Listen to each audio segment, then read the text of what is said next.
Welcome everybody to this webinar on debates. Elena and Emiliana, I will speak to Josh regarding your handouts or your lack of receiving handouts tomorrow. So hopefully he can remedy the situation for you as quickly as possible. So yeah, welcome everybody. I'm Luke, academic coordinator at MLA. And I'm sitting in for Josh this evening. And with me is Denny Goin, who is a EFL teacher who has been an EFL teacher for 20 years,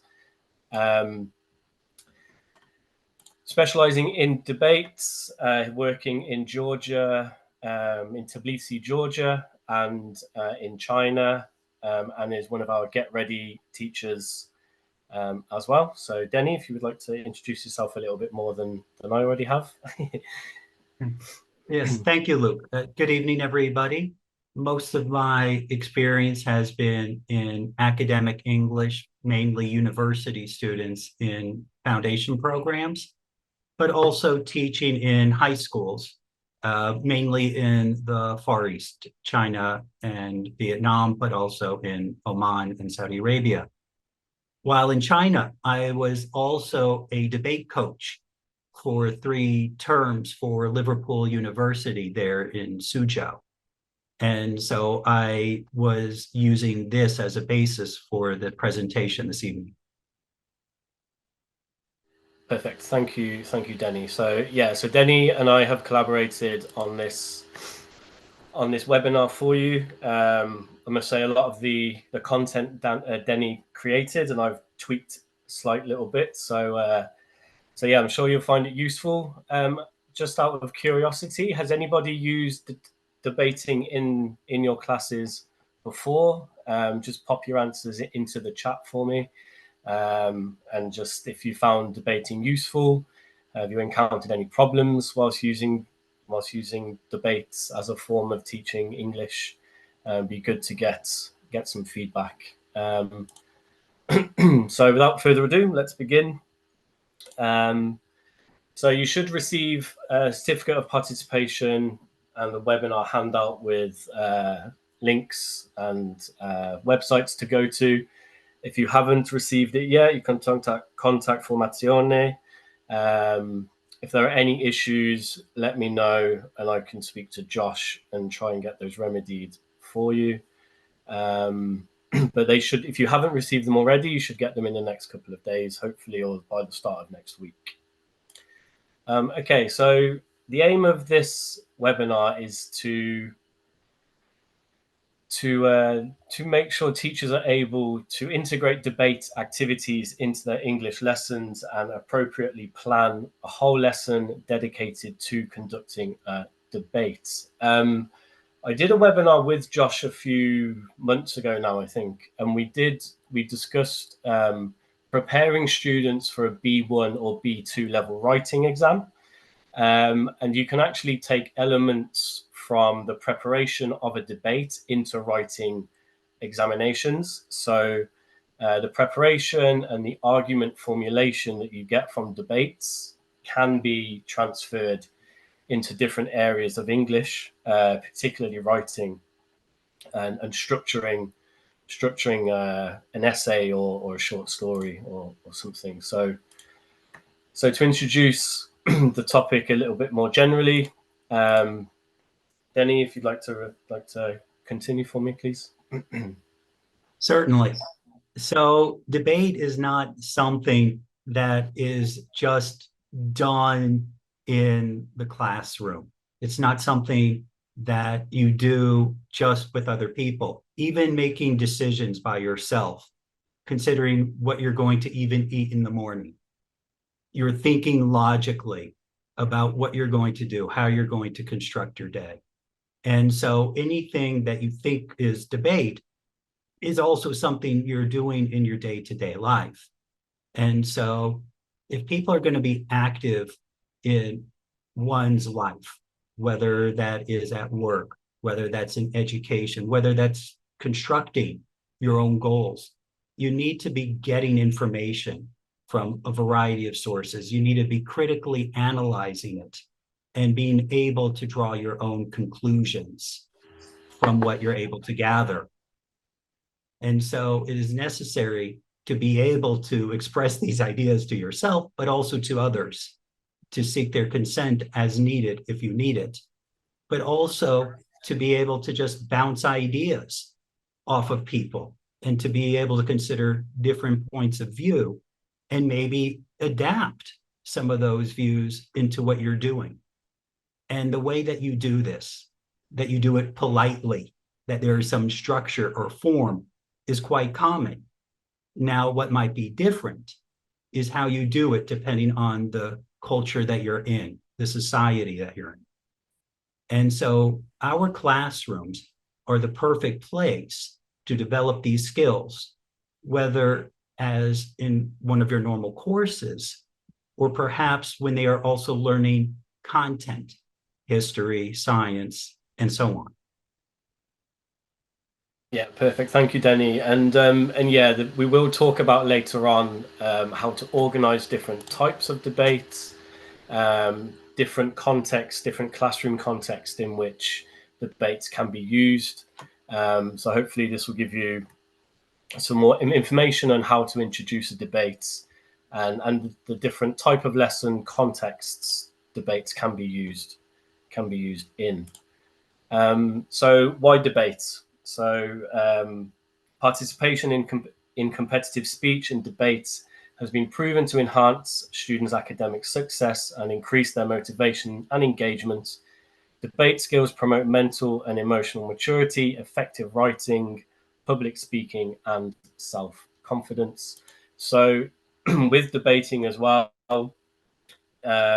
generally in a more formal format of debating, you will be using particular grammar structures, maybe the passive voice as opposed to the active, as it's slightly more formal. It develops students' abilities to think critically, as Denny has already mentioned, and to look at arguments from both sides and to assess them on their merits. And a range of other things, as already mentioned and mentioned here. So promoting mental and emotional maturity and enhancing writing abilities. So these are reasons why we debate. And also, they are generally seen as quite fun activities to do.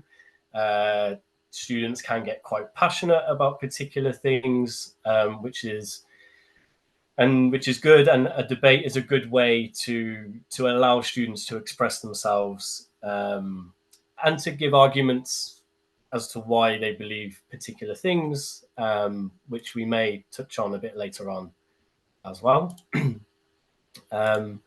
So roles needed in a debate. Typically, a debate will need three positions to be filled. So you have two teams comprising of at least two people, hopefully four. Timekeeper or moderator to keep track of the time spent for each phase of the debate. Warn the students when their time is up. Inform students when their time is over, and to remind students not to interrupt one another. Judges who take notes during the debate and discuss with one another. Depending on the size of the class that you have, the timekeeping and moderator could be the teacher, and the judge could also be the teacher, to allow for the students to actively participate in the debates.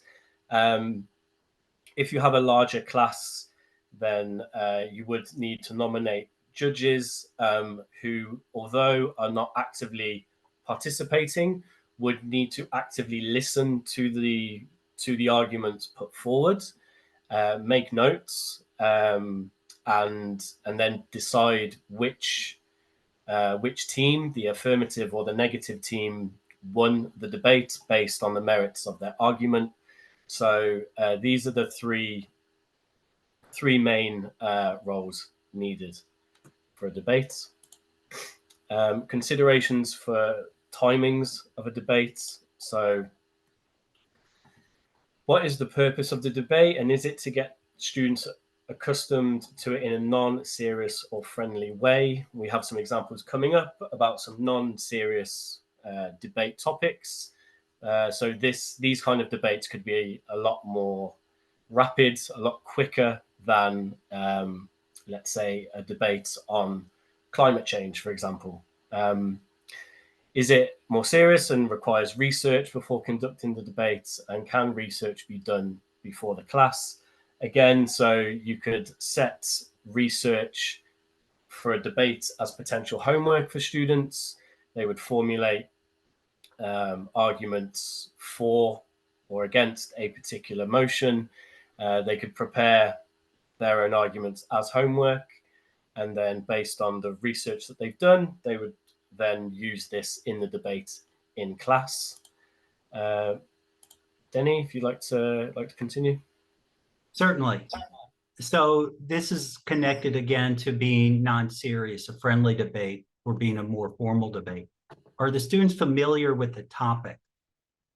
Would they be able to manage with only what they already know and their English ability? Little or no time for preparation? Or do they need to at least have a few minutes to make a few notes on a note card, on a piece of paper, or even type it on their mobile phone so that they could present their argument logically and clearly? This is important, especially when they are starting off, that they feel secure. Because, and this is also important, making sure that there's some balance in English ability. You don't want people who are just going to get flustered or go really big-eyed when they forget what they're going to say. So make it clear that they can make notes and that they can read from them if necessary. And that will help a lot to gaining self-confidence for them. Again, vocabulary the teacher wishes to highlight be used during the debate. So again, if this is a more serious debate on, let's say, climate change, we're going to be looking at specific vocabulary related to climate change, global warming, net zero, things like this. So it could be a way, a debate could be a way to introduce specific vocabulary into the students' repertoire, which again kind of elevates language, gets them used to exploring the language in different ways in different contexts. And as Denny was saying just a moment ago, it allows the students to feel more confident in using new language in a meaningful way, and being able to speak confidently with new vocabulary and new language. And then the final one, Denny. And then here you need to judge how capable and mature are your students. Because if they are, then you can go into something called logical fallacies. And there are more than 100 of these, probably many more than that. But things that people do in societies or cultures all over the world where because of this, it must mean that. And it's simply not true. And so training students with this kind of thing, logic puzzles, is a lot of fun, but it takes time developing these skills and maybe even directly pointing it out. And so typically these are things that are discussed with students who are already familiar with debate. So this would be extensions or things to do maybe later on if a true formal debate is quite successful in your class. And then the final one, if some students are spectators and not on a team, they are functioning as judges and need to be shown how to judge. So I mentioned this previously, or alluded to it previously slightly. So if we have students who are not actively taking part in the debate, those who are judging need to be able to assess the merits of the argument on the validity of the argument that's being made. So that's going into what Denny just mentioned about logical fallacies and being able to think critically about particular topics, so they're able to judge based on the merits of the argument, not on maybe which team their friends are on, for example. So this is super important too. So Denny is going to speak through the general processes of a debate, and then and then debating in a more structured way. Thank you. And so it is really important that you have a clear idea about what the students are going to debate. It can even be as simple as dogs are better than cats. And students might ask you questions about that. They need opportunity for clarification about the topic. Again, so that they can build confidence in what they are doing. As they get more accustomed to it, they can expand your question or proposition in ways you might never have thought of. And you might encourage that. But at the beginning, it really helps them to keep it clear. And that there is equal opportunity. Okay, that there's equal opportunity to say, yes, I agree with this, or no, I do not. Even if it is something fun, try to make sure that there's some reasonable balance. And then they need time to prepare. Now, I haven't coached debate with the ubiquity of mobile phones. And so this changes a lot of things. If you set it as homework, students can easily work together online or with their mobile phones, gathering information if they're excited about it and passing it between each other or their teammates. But even in the classroom, if the students are allowed to do research rather than just using what I had to use, magazines or newspapers 25 years ago, then maybe they don't need as much time, but also they might bring in a lot of information you never expected. And so this is another great tool, as long as they're shown also how to look at the information and critically examine whether they can believe it or not. Next, the teams are going to, in turn, the affirmative and then the negative, the affirmative and then the negative, present their arguments in a structured form. And as I said, usually it will alternate. There are several different debate styles, and some of the handouts you have go into that. But for tonight, we're going to be looking at ones where they alternate in turns, whether that's providing their argument, rebutting, that is to go against what the other side has said, or to summarize their arguments in a way that's favorable to them.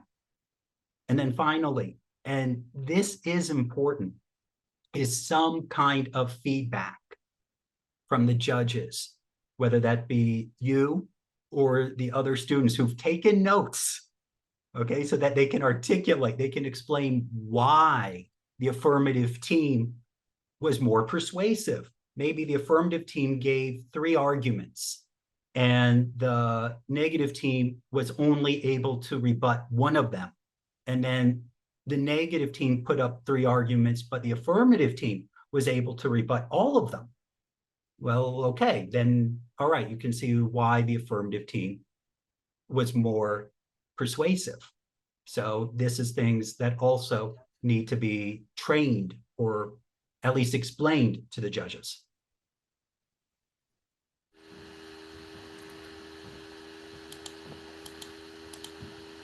So here we have the debate in a slightly more structured way. Denny, if you want to just go through this, slightly different to the previous slide. If you just want to explain how. Sure. And so this goes more through the exact formula, all right? While the first slide was more about feelings and making it more human, this is a much more bare bones approach. This is what would happen if you were like in a competition. boom, you get the clearly stated proposition, and that's it. And then the groups would get 20 minutes or whatever when I was doing this years ago. And then it would be fairly rapid fire. Affirmative team would do their introduction and first argument. Then the negative team would, then there may be a cross-examination, one team asking the other team questions about what they said and vice versa, a rebuttal, and then a summarization. And in the summarization, not bringing up any new information, but trying to provide the arguments of your side in a good light, also reaffirming your rebuttals, and then castigating the opposing side in as negative a polite language as possible. And then finally, the feedback from the coaches and, the feedback from the judges. And that usually there would be a 5 or 10-minute session at the end for the judges to discuss who they thought was more persuasive in the end. And so, again, this is more bare bones, not so feeling about it, but this is what happens. Perfect. Thank you. Thank you, Danny. So one of the debate formats, which is quite common to use, is a policy debate format. So in the preparation time, the students are given the proposition by the teacher, and then the teams are given time to research the topic and their position for or against, and then construct the argument and make notes, which they can refer to during the debate. Making notes, Denny has alluded to earlier, is super important in a debate. We are not asking students in a debate to memorize information and try and regurgitate arguments for them. They are there to formulate arguments, to write them down in a coherent, logical, and valid way. And if they need to refer to the notes, then this is important. The notes are not there for them to read directly from, but like we use flashcards, they're there to stimulate the thought process, which will be following from the position that they've taken. In the introduction, one team member from each team will introduce their side of the argument, outlining briefly the points that they will make to support the position.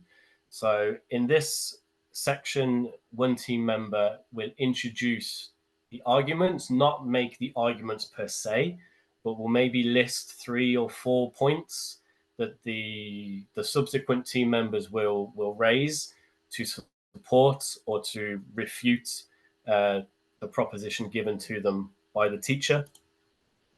And then the arguments follow logically.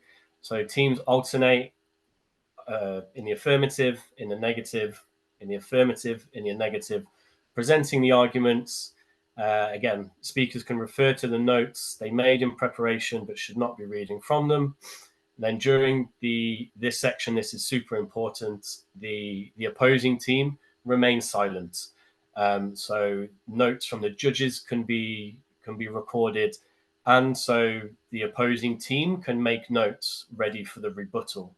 If we have students just shouting over one another, this not only leads to chaos in the classroom, but then the debate format just breaks down, and it doesn't become a productive way for the students to articulate themselves.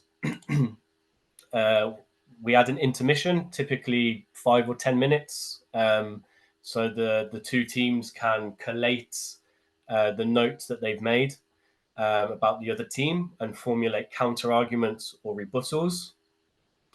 And then we have the counter arguments and rebuttals. So following the same process of the initial arguments, the negative team will refute the affirmatives team's arguments based on what they've said. So if, like Denny mentioned earlier, the team is arguing why cats are better than dogs, the negative team will say dogs are better than cats because blah blah blah. They will refute the argument on the points that the other team has already mentioned. And then summary and conclusion. So each team surmises and concludes their arguments in the final section. Denny mentioned this earlier. The team in this summary and conclusion cannot add new points in. They can't bring in new information. They just have to surmise and conclude the arguments that they have used already, as we would if we were writing essays. We conclude what has been said in the essay aforementioned. Okay, and then a simple debate format is a slightly quicker version of a debate. So this is the format again. So it's very quick. And then, so a simple debate format will follow that the students will brainstorm advantages and disadvantages of something on the merits and demerits. And then maybe we could write this on the board as a class. This gives the opportunity for students, if they can give examples of information to support something or not.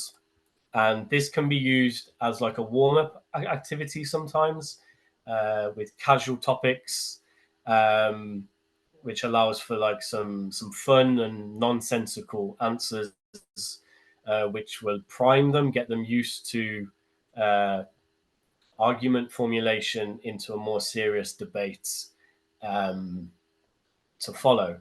So using the example of cats versus dogs, we could say that dogs are friendlier than cats, dogs are more loyal than cats, and dogs help people with their work, which are three reasons why dogs are better than cats.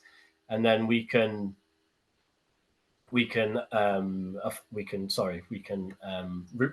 this by saying that cats are better than dogs because they are less needy, so they are more independent. They don't need as much attention, and they are more curious. Let's say they are more daring. So this could be a couple of reasons why cats are better than dogs. So these are very, very quick. There's not much preparation time. It's more of an instinctive exercise as to why you think cats are better than dogs, or vice versa. Okay, and then Denny, if you'd like to talk about the fast and dirty format, please.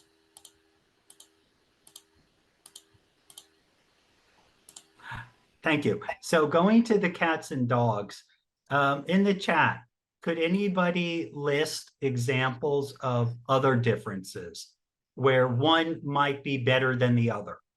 And again, the proposition is cats are better than dogs.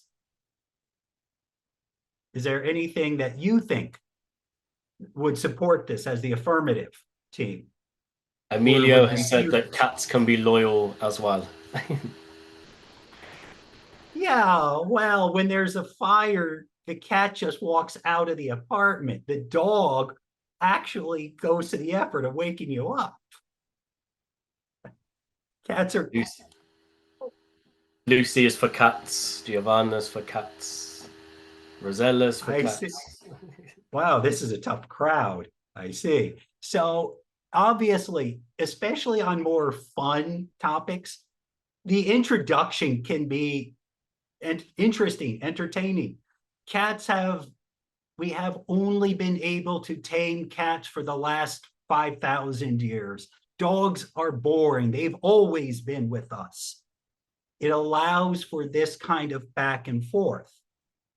What is important is, like, during the rebuttals, if I claim that cats have a better personality because they are more curious, because they can be more tender, the rebuttal coming from the people who are supporting dogs, they need to directly go against what I'm saying. No, dogs aren't so loving as you, cats are not as loving as dogs, as you say. And this is why.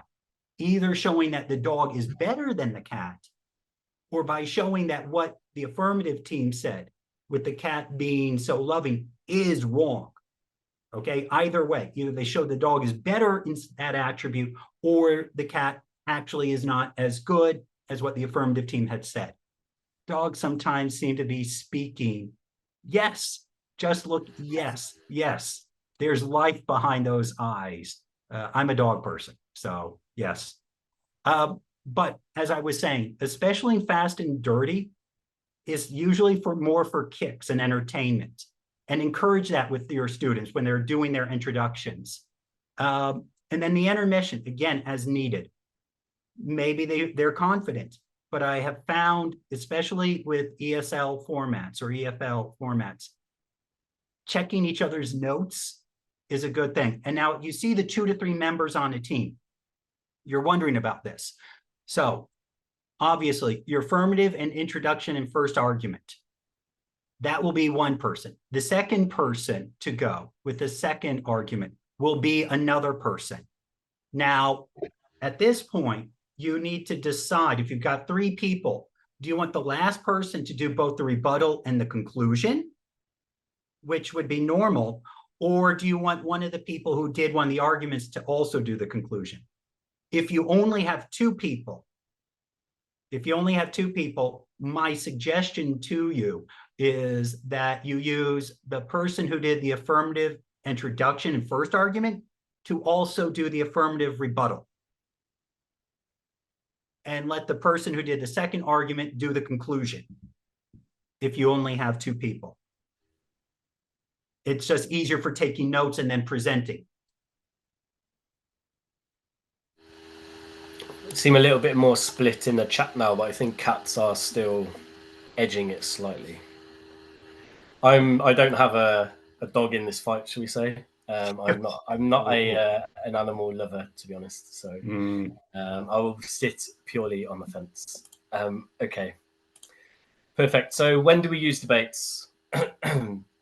You can use debates in social science classes to consider 2 or more sides of an argument on social matters, political issues. I would say social issues or political issues are left for higher level students, maybe B2, C1 at a minimum, just because their thoughts are probably a little bit more developed. History classes to consider the value or morality of different events or people.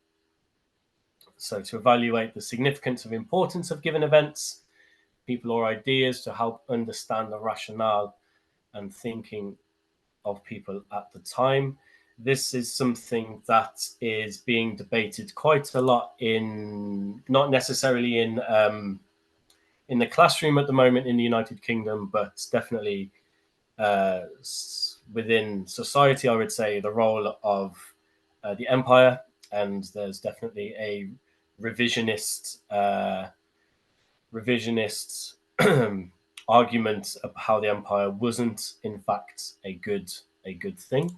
Can be used in sciences, so biology classes showing understanding of physical or biological traits of animals. So again, this could be introduced to your EFL, ESL class. You could be looking at animals. So it's not necessarily this is having to be used in a science class, but you could use this in a lesson looking at animals. So the example that we have is 50 hawks, 10 crocodiles, 3 brown bears, 15 wolves, 1 hunter, 7 Cape buffalo, 10,000 rats, 5 gorillas, and 4 lions. You must pick 2 that will defend you whilst the rest are coming to kill you. So this is using the attributes of animals and which one would best protect you in this situation. So if anybody has any ideas, pop those into the chat as well. Be interesting to see what answers come out from there. In literature, so for considering motivations of different characters or the rationale for taking particular actions. So if you have a particularly controversial character within literature, you can look and debate their motivations for taking a particular action or not. And then art classes. So, oh, sorry, there's one more. Art classes as well for considering the merits and demerits of different styles, different artists, different modes of expression. So you could maybe discuss theatre and discuss music and say which one is more creative, for example. And there could be an argument, yeah, theatre against music, and then interdisciplinary classes such as physics or mathematics as well. Um, so there are the types of classes when debates could be used. Again, in an EFL, ESL context, but within not just language, we could be using social matters or scientific debates or even artistic, historical debates in the EFL context. Denny, are there any others or anything you'd like to add on this slide? No, I think this covers almost anything students would be doing in their normal classrooms. I think this is quite extensive. Lucy has chosen Hawks and Wolves, which is interesting. Okay, so just to conclude then, guys, there are a variety of ways to use debates in the ESL classroom, whether to practice connective and hedging language and how to disagree politely. It allows students to conduct research and defend their conclusions drawn from their investigations, or to consider hypothetical scenarios, whether serious or fun. So yeah, this is getting students to think critically and to defend their point of view on a given topic, and not just think something for the sake of thinking it, giving reasons and validity, logic behind a particular stance. Denny, if you want to continue. Certainly. Depending on the sophistication of the debate, having students gradually move into more formal debate structures is probably best. Likely, this should also be combined with reviewing proper vocabulary for polite disagreement, appropriate connecting words and conjunctions, reviewing how to take good but concise notes, and carefully considering the logic of what someone is saying, and finally, body language. Body language is actually a very important part of communication. And having been at competition with Chinese students debating against Western university students and so on, you get even judging when you have judges from different countries and how they feel about what was said and the body language that was expressed in the debate, you get very different interpretations of who was more persuasive even. Forget the actual language and the merits of what was being said. A lot of how we interpret it is body language. And so all of this, whether it be politely saying, no, I believe you're wrong, or using the body language to at least show politeness when you're saying that, it makes a big difference. And so all of these are important parts to be able to do it successfully in an intercultural situation. Yeah, just on that point as well, Denny, on body language, it exposes the students as well to different mannerisms from different cultures. What may be quite normal and reasonable to express yourself in Europe could be completely different to East Asia, could be different to parts of Africa. So it's not only in the debate sphere is body language good to be exposed to, but just in general, and just kind of I guess societal norms and customs. So yeah, body language is huge in my opinion. So we need to consider how the needs to be given and how much class time can be devoted to the debates and how sophisticated the debate should be. So this goes with what we've been saying about potentially having the students research the debates preposition at home. So they come in armed with all of their information, ready to argue, and then you go straight into the debate. So maybe the debate itself takes 20 minutes, maybe 25 minutes of the lesson. Whereas if you have the students research in the class and then present, this could take up maybe closer to 45 minutes to maybe an hour. So depending on the length of lesson, we need to think about which parts of the debate, so the preparation and the actual debate itself, which we do. Would it be better to do, the preparation at home, or even in the class before, and then do the debate in the next class? Or do we want to debate, or do we want to, dedicate the whole lesson to the debate, which gets quite a lot of buy-in and motivation from the students. Okay, and then finally, Denny. So this presentation has covered 3 formats for debate, but others will be provided in the handouts for this session. Moreover, teachers can consider having a rebuttal after each argument instead of waiting until after all arguments have been given, or extending or shortening the length of certain segments or combining segments together. As you saw, for example, in the quick and dirty, the fast and dirty debate, we combined the introduction and the first argument. Just as long as each team has equal opportunity to present their case and at least get one opportunity to say something against the opposing side's case, then it's a fair ball game. Okay, then at least it's a fair ball game, and the students will adapt to it. Okay, they'll find a way to conform to whatever rules you set. They're going to be competitive. They'll figure it out, but keep it fair. Perfect. Good. So yeah, thank you guys for your participation, for your responding to whether you have used debates in class before, whether you prefer cats or dogs, and then Lucy for saying which set of animals you would like to defend yourself from attack. As mentioned at the beginning, you will receive a certificate of participation by email, and if you don't, and a handout. And if you don't, contact formazione at mlaworld.com.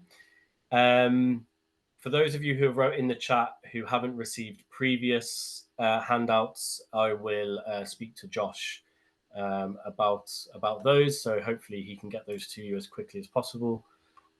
So once again, guys, thank you for your participation. Thank you, Denny, for collaborating with me on this. It was a lot of fun. I hope you found it enjoyable. And Denny is going to head off to teach at our get ready program. So thank you, everybody. Take care, and see you soon. Thank you, Luke. Goodbye, everybody. Good night. Bye.